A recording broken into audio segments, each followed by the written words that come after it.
लाओ, जो रुपए रखे हैं उसे दे दूं, किसी तरह गला तो छूटे। मुन्नी झाड़ू लगा रही थी, पीछे फिरकर बोली, 3 ही रुपये हैं, दे देंगे तो कमल कहाँ से आवेगा? माघ पूस की रात हार में कैसे कटेगी? उसे कह दो फसल पर रुपये दे देंगे, अभी नहीं। हल्कू एक क्षण अनिश्चित दशा में खड़ा रहा। पूस सिर पर आ गया।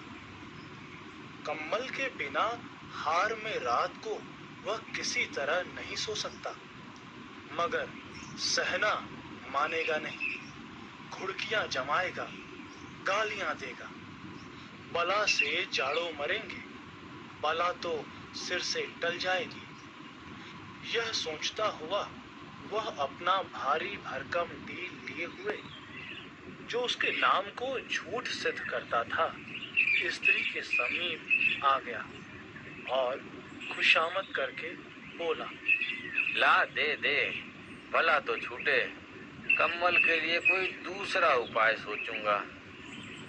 मुन्नी उसके पास से दूर हट गई और आंखें तरेरते हुए बोली, कर चुके दूसरा उपाय। जरा सुनूं, कौन उपाय करोगे? कोई खैरात दे देगा कमल?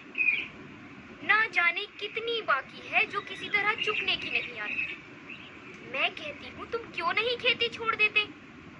मरमर काम करो, उपज हो तो बाकी दे दो। चलो छुट्टी हुई, बाकी चुकाने के लिए ही तो हमारा जन्म हुआ है। पेट के लिए मजूरी करो, ऐसी खेती से बाज आए। मैं रुपए ना दूंगी, ना दूंगी। हल्कू उदास होकर बोला, तो क्या गाली खाऊं? मुन्नी ने तड़प कर कहा, गाली क्यों देगा? क्या उसका राज है? मगर यह कहने के साथ ही उसकी तनी हुई भौहें ढीली पड़ गई।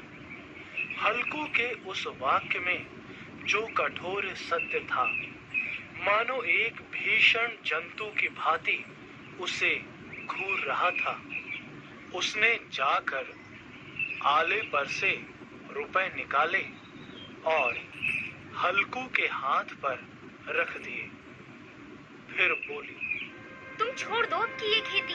मजूरी में सुख से एक रोटी तो खाने को मिलेगी, किसी की धौंस तो न रहेगी। अच्छी खेती है, मजूरी करके लाओ, वो उसी में झोंक दो, उस पर से धौंस।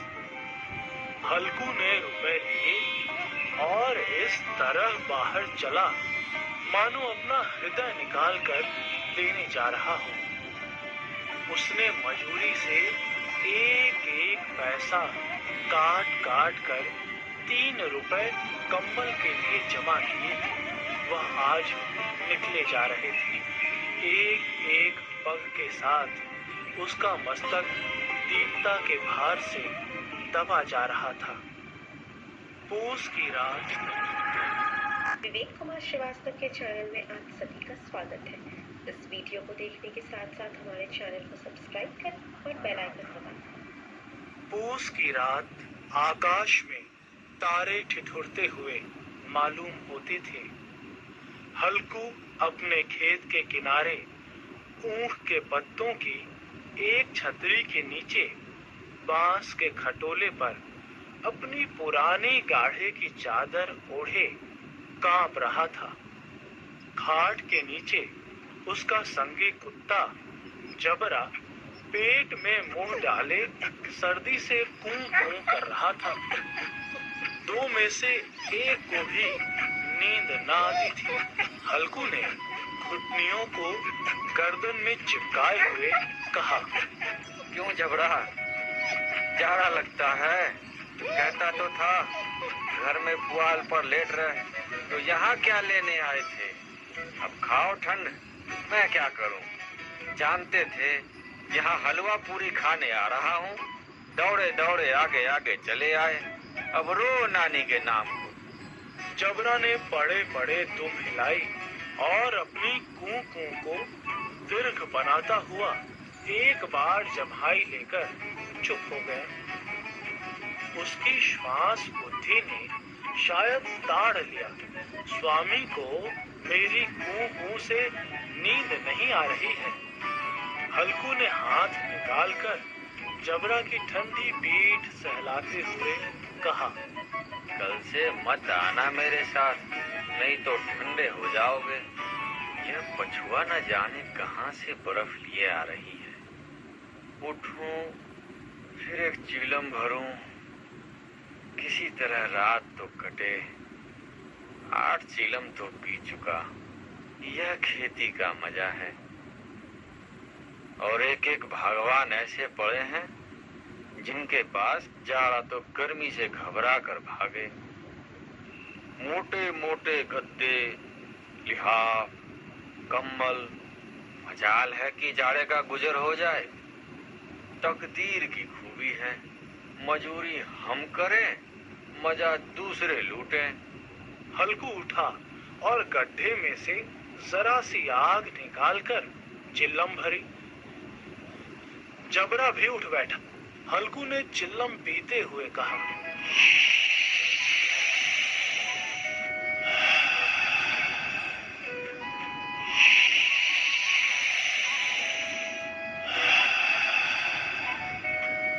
पिएगा चिलम?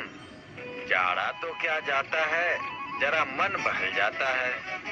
जबरा ने उसके मुंह की ओर प्रेम से छलकती हुई आंखों से देखा।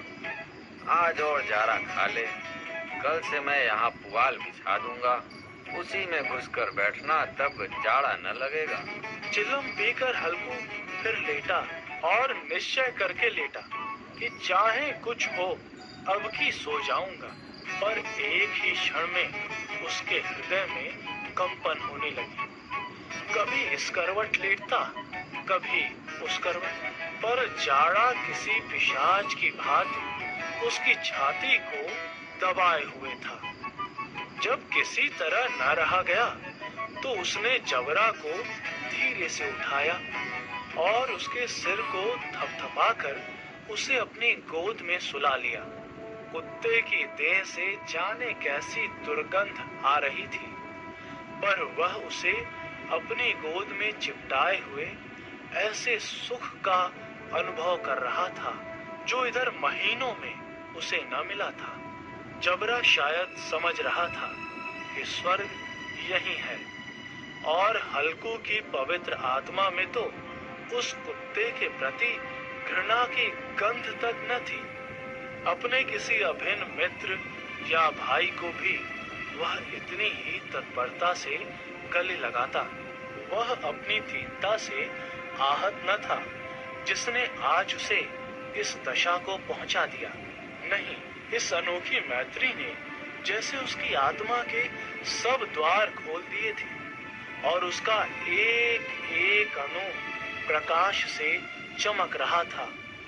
नया clinic plus with egg protein जो बाल बनाए स्ट्रॉन्ग और शाइनी। क्लिनिक प्लस, मजबूती जो शाइन करे। अम्मा मालूम। सहसा जबरा ने किसी जानवर की आहट पाई। इस विशेष आत्मीयता ने उसमें एक नई स्फूर्ति पैदा कर दी थी जो हवा के ठंडे झोंकों को तुच्छ समझती थी। वह छटपटा कर उठा और छतरी के बाहर आकर फूंकने लगा। हल्कू ने उसे कई बार चुमकार कर बुलाया, पर वह उसके पास न आया। हार में चारों तरफ दौड़ दौड़ कर भूखता रहा। एक क्षण के लिए आ भी जाता तो तुरंत फिर दौड़ता। कर्तव्य उसके हृदय में अरमान की भांति उछल रहा था। 1 घंटा और गुजर गया। रात ने शीत को हवा से धधकाना शुरू किया। हल्कू उठ बैठा और दोनों घुटनों को छाती से मिलाकर सिर को उसमें छिपा लिया। फिर भी ठंड कम न हुई। ऐसा जान पड़ता था सारा रक्त जम गया है। धमनियों में रक्त की जगह हिम बह रहा है। उसने झुककर आकाश की ओर देखा। अभी कितनी रात बाकी है। सप्तर्षि अभी आकाश में आधे भी नहीं चढ़े। ऊपर आ जाएंगे तब कहीं सवेरा होगा। अभी पहर भर से ऊपर रात है। हल्कू के खेत से कोई 1 गोली के टप्पे पर आमों का बाग था। पतझड़ शुरू हो गई थी। बाग में पत्तियों का ढेर लगा हुआ था। हल्कू ने सोचा चलकर पत्तियां बटोरूं और उन्हें जलाकर खूब तापूं। रात को कोई मुझे पत्तियां बटोरते देखे तो समझे कोई भूत है, कौन जाने कोई जानवर ही छिपा बैठा हो। मगर अब तो बैठे नहीं रहा जाता। उसने पास के अरहर के खेत में जाकर कई पौधे उखाड़ लिए और उनका एक झाड़ू बनाकर हाथ में सुलगाता हुआ उपला लिए बगीचे की तरफ चला। जबरा ने उसे आते देखा तो पास आया और दुम हिलाने लगा। हल्कू ने कहा, अब तो नहीं रहा जाता जबरू, चलो बगीचे में पत्तियां बटोर कर तापे, कांटे हो जाएंगे तो फिर आकर सोएंगे, अभी तो रात बहुत है। जबरा ने कूं करके सहमति प्रकट की और आगे आगे बगीचे की ओर चला। बगीचे में खूब अंधेरा छाया हुआ था और अंधकार में निर्दय पवन पत्तियों को कुचलता हुआ चला जाता था। वृक्षों से ओस की बूंदें टप टप नीचे टपक रही थी। एकाएक एक झोंका मेहंदी के फूलों की खुशबू लिए हुए आया। हल्कू ने कहा, कैसी अच्छी महक आई जबरू, तुम्हारी नाक में भी सुगंध आ रही है। जबरा को कहीं जमीन पर एक हड्डी पड़ी मिल गई थी, उसे चिचोड़ रहा था। हल्कू ने आग जमीन पर रख दी और पत्तियां बटोरने लगा। जरा देर में पत्तियों का पहाड़ खड़ा कर रहा था। इसी अलाव में वह ठंड को जलाकर भस्म कर देगा। थोड़ी देर में अलाव जल उठा। उसकी लौ ऊपर वाले वृक्ष की पत्तियों को छू छू कर भागने लगी। उस स्थिर प्रकाश में बगीचों के विशाल वृक्ष ऐसे मालूम होते थे मानो उस अथाह अंधकार को अपने सिरों पर संभाले हुए हों। अंधकार के उस अनंत सागर में यह प्रकाश एक नौका के समान हिलता मचलता हुआ जान पड़ता था। हल्कू अलाव के सामने बैठा आग ताप रहा था। एक क्षण में उसने दोहर उतार कर बगल में दबा ली और दोनों पांव फैला दिए, मानो ठंड को ललकार रहा हो। तेरे जी में जो आए सो कर। ठंड की असीम शक्ति पर विजय पाकर वह विजय गर्व को हृदय में छिपा ना सकता था। क्यों जब्बर, अब ठंड नहीं लग रही है? जबरा ने कूं करके मानो कहा, अब क्या ठंड लगती ही रहेगी? पहले से यह उपाय न सूझा, नहीं इतनी ठंड क्यों खाते? जबरा ने पूंछ हिलाई। अच्छा आओ, इस अलाव को कूद कर पार करें, देखें कौन निकल जाता है। अगर जल गए बच्चा तो मैं दवा न करूंगा। जबरा ने उस अग्नि राशि की ओर कातर नेत्रों से देखा। मुन्नी से कल न कह देना, नहीं तो लड़ाई करेगी। यह कहता हुआ वह उछला और अलाव के ऊपर से साफ निकल गया। पैरों में जरा लपट लगी पर वह कोई न थी। जबरा आग के गिर्द घूमकर उसके पास आ खड़ा हुआ। चलो चलो, इसकी सही नहीं, ऊपर से कूद कर आओ। वह फिर कूदा और अलाव के इस पार आ गया।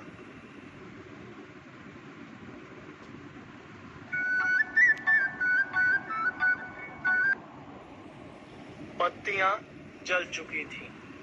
बगीचे में फिर अंधेरा छाया था। राख के नीचे कुछ कुछ आग बाकी थी, जो हवा का झोंका आ जाने पर जरा जाग उठती थी, पर एक क्षण में फिर आंखें बंद कर लेती थी। हल्कू ने फिर चादर ओढ़ ली और गरम राख के पास बैठा हुआ एक गीत गुनगुनाने लगा। उसके बदन में गर्मी आ गई थी, पर ज्यों-ज्यों शीत बढ़ती जाती थी, उसे आलस से दबाए लेता। जबरा जोर से भूंककर खेत की ओर भागा। हल्कू को ऐसा मालूम हुआ कि जानवरों का एक झुंड उसके खेत में आया है। शायद नील गायों का झुंड था। उनके कूदने दौड़ने की आवाजें कान में साफ आ रही थी। फिर ऐसा मालूम हुआ वह खेत में चल रही हैं। उनके चबाने की आवाज चर चर सुनाई देने लगी। उसने दिल में कहा, नहीं, जबरा के होते हुए कोई जानवर खेत में नहीं आ सकता, नोच ही डाले। मुझे भ्रम हो रहा है। कहाँ, अब तो कुछ नहीं सुनाई देता। मुझे भी कैसा धोखा हुआ। उसने जोर से आवाज लगाई, जबरा, जबरा। जबरा भूंकता रहा, उसके पास ना आया। फिर खेत के चरे जाने की आहट मिली। अब वह अपने को धोखा ना दे सका। उसे अपनी जगह से हिलना जहर लग रहा था। कैसा दंदाया हुआ बैठा था। इस जाड़े पाले में खेत में जाना, जानवरों के पीछे दौड़ना असूझ जान पड़ा। वह अपनी जगह से न हिला। उसने जोर से आवाज लगाई, लिहो, लिहो, लिहो। जबरा भूख उठा। जानवर खेत चल रहे थे। फसल तैयार है। कैसी अच्छी खेती थी, पर ये दुष्ट जानवर उसका सर्वनाश किए डालते हैं। हल्कू पक्का इरादा करके उठा और 2-3 कदम चला, पर एकाएक हवा का ऐसा ठंडा चुभने वाला बिच्छू के डंक का सा झोंका लगा कि वह फिर बुझते हुए अलाव के पास आ बैठा और राख को कुरेद कर अपनी ठंडी देह को गरमाने लगा। जबरा अपना गला फाड़े डालता था। नील गाय खेत का सफाया किए डालती थी और हल्कू गरम राख के पास शांत बैठा हुआ था। अकर्मण्यता ने रस्सियों की भांति उसे चारों तरफ से जकड़ रखा था। उसी राख के पास गरम जमीन पर वह चादर ओढ़कर सो गया। सवेरे जब उसकी नींद खुली तब चारों तरफ धूप फैल गई थी और मुन्नी कह रही थी, क्या आज सोते ही रहोगे? तुम यहाँ आकर रम गए और उधर सारा खेत चौपट हो गया। हल्कू ने उठकर कहा, क्या तू खेत से होकर आ रही है? मुन्नी बोली, हाँ, सारे खेत का सत्यानाश हो गया। भला ऐसा भी कोई सोता है? तुम्हारे यहाँ मड़ैया डालने से क्या हुआ? मैं मरते मरते बचा, तुझे अपने खेत की पड़ी है। पेट में ऐसा दर्द हुआ कि मैं ही जानता हूँ। दोनों फिर खेत की डांड पर आए। देखा सारा खेत रौंदा पड़ा हुआ है और जबरा मड़ैया के नीचे चित लेटा है, मानो प्राण ही न हो। दोनों खेत की दशा देख रहे थे। मुन्नी के मुख पर उदासी छाई थी, पर हल्कू प्रसन्न था। अब मजूरी करके माल गुजारी भरनी पड़ी। रात की ठंड में यहाँ सोना तो न पड़ेगा। और वीडियोस देखने के लिए हमारे वीडियो को लाइक करें,